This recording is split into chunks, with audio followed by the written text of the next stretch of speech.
it's again, it's a balancing act that I've had to accept all my life because I'm gripped by these two interests. It's always some measure of compromise when you try to do something like this. So I have felt that my task has been very much to find what is at the heart of each field for me. So if I can find the filet mignon of jazz and of psychiatry, then I have my best chance of being really happy. So I've renounced certain activities on both sides. In psychiatry, I don't do any administrative work. I do virtually no faculty work or organizational psychiatric work. I don't do any inpatient psychiatry. I don't work with patients who are likely to be calling me at 4 in the morning dangling from the Golden Gate Bridge because they're intensely suicidal. So I work intensively on an outpatient basis with people who I know are healthy enough to be able to keep themselves going but have legitimate psychological issues they want to work on. I love to teach, so I teach at the medical school in the Department of Psychiatry.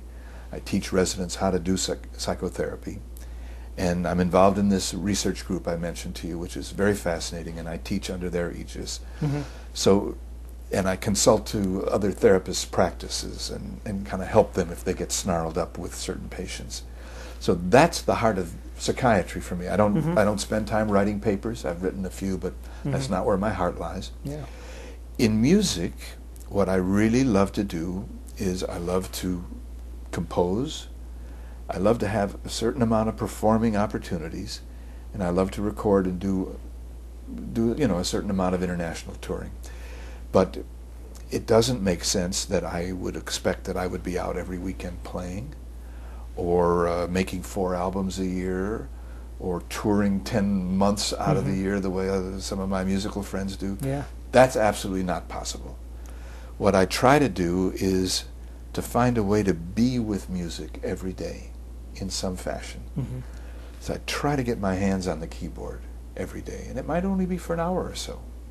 When I'm preparing for a tour or preparing for a recording, then it really ramps up in terms of the amount of time I'm spending. But there are certain days I might not get to the piano at all if I'm really immersed in some psychiatric stuff. But I try to keep my hands in and my ears open. And to do enough performing so I'm feeling I am sharing the music with people, which is a very important experience. There's something so wonderful that happens when you're in the proper setting with the proper musicians, and the music is really happening, and you begin to have this merger experience with the music where boundaries dissolve. The music is just happening. I feel like I'm just a conduit for the music. I know the audience is out there, and it's then like we're all in the audience listening to this music. When that happens, it's just exquisite. I mean, I wish I could say it happens every time I play. Doesn't. But the times it does happen, isn't it? You shoot for. You try to let it happen, because you can't consciously grab it. But you try to find out what sorts of emotional states and preparation can you do that will invite that experience. So the performing really can be super special.